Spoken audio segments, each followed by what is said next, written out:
गर्मी की एक रात थी जब मैं अपने घर में अकेला था। मेरे परिवार के सभी सदस्य किसी रिश्तेदार के यहाँ गए हुए थे। मैं अपने छोटे से गांव में, जो पहाड़ियों से घिरा हुआ था, बिल्कुल अकेला था। यह गांव अपने भूतिया कहानियों और अजीब घटनाओं के लिए मशहूर था, लेकिन मैंने कभी इन पर विश्वास नहीं किया। उस रात मैंने एक ऐसा अनुभव किया जो मेरी सोच को हमेशा के लिए बदल गया। शाम के 7 बज रहे थे और सूरज डूब रहा था। आसमान में हल्की लालिमा फैली हुई थी और गांव में एक अजीब सा सन्नाटा था। मैंने दरवाजे और खिड़कियां बंद कर ली और टीवी देखने बैठ गया। टीवी पर एक पुरानी हॉरर फिल्म चल रही थी जो मेरे अकेलेपन को और भी बढ़ा रही थी। मैंने सोचा कि कुछ हल्का फुल्का खा लिया जाए। मैंने अपने दोस्त रमेश को ऑनलाइन कॉल किया और कुछ देर तक उससे बातें की। उसने कहा कि कुछ अच्छा खाना मंगवा लो ताकि अकेलापन महसूस ना हो। रात के करीब 9 बजे थे जब मैंने अपने फोन से फूड डिलीवरी ऐप खोला और पसंदीदा रेस्टोरेंट से खाना ऑन ऑर्डर कर दिया। खाना आने में थोड़ा समय था तो मैंने फिर से टीवी देखने का निर्णय लिया। धीरे धीरे रात गहराती गई और घड़ी ने 10 बजने का संकेत दिया। अचानक से बिजली चली गई और पूरा घर अंधेरे में डूब गया। मैंने अपनी टॉर्च उठाई और बाहर की ओर झांका, लेकिन सब कुछ सामान्य लग रहा था। रात के करीब 11 बजे थे जब मुझे कुछ अजीब आवाजें सुनाई देने लगी। ऐसा लगा जैसे कोई घर के बाहर घूम रहा हो।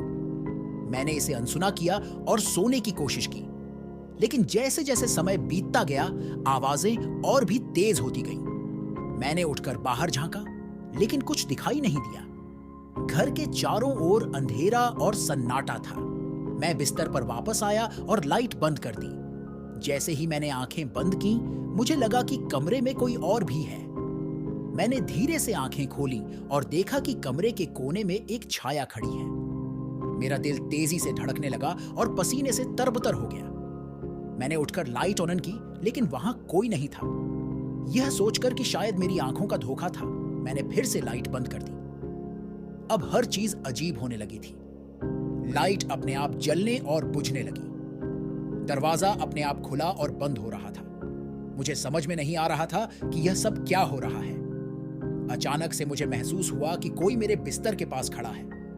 मैंने जैसे ही देखा, एक सफेद साया मुझे घूर रहा था। मैंने जोर से चिल्लाया, लेकिन आवाज मेरे गले में ही रह गई। मुझे समझ में आ गया था कि यह कोई साधारण घटना नहीं है। मैंने भगवान का नाम लिया और हिम्मत जुटाकर उठ खड़ा हुआ। जैसे ही मैं दरवाजे की ओर बढ़ा, वह साया गायब हो गया।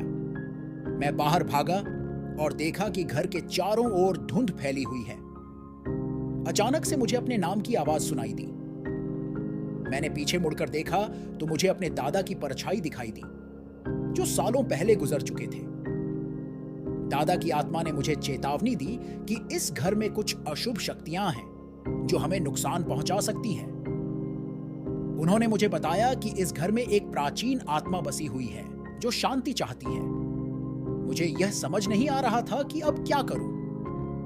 दादा ने कहा कि मुझे अगले दिन एक पुजारी को बुलाकर घर की शुद्धि करवानी होगी। रात भर मैं दादा की आत्मा के साथ बैठा रहा।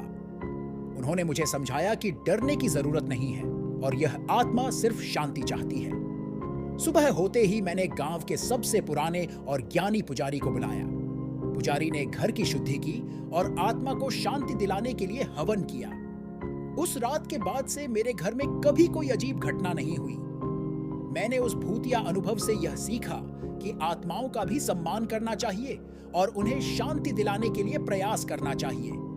यह घटना मेरे जीवन का एक महत्वपूर्ण हिस्सा बन गई और मैंने इसे अपने दोस्तों और परिवार के साथ भी साझा किया। इस अनुभव ने मेरे भीतर की विश्वास को मजबूत किया और मुझे यह सिखाया कि चाहे कुछ भी हो, हमें हमेशा हिम्मत और धैर्य के साथ परिस्थितियों का सामना करना चाहिए। दोस्तों, अगर वीडियो अच्छा लगा हो तो लाइक, शेयर और आप कहां से देख रहे हो कमेंट में बताना। ऐसे ही वीडियो के लिए चैनल को सब्सक्राइब कर देना। अगर आप लोगों को गेमिंग वीडियो देखना पसंद है तो हमारे चैनल प्ले ऑन गोस्टर को सब्सक्राइब कर सकते हैं। लिंक डिस्क्रिप्शन में है।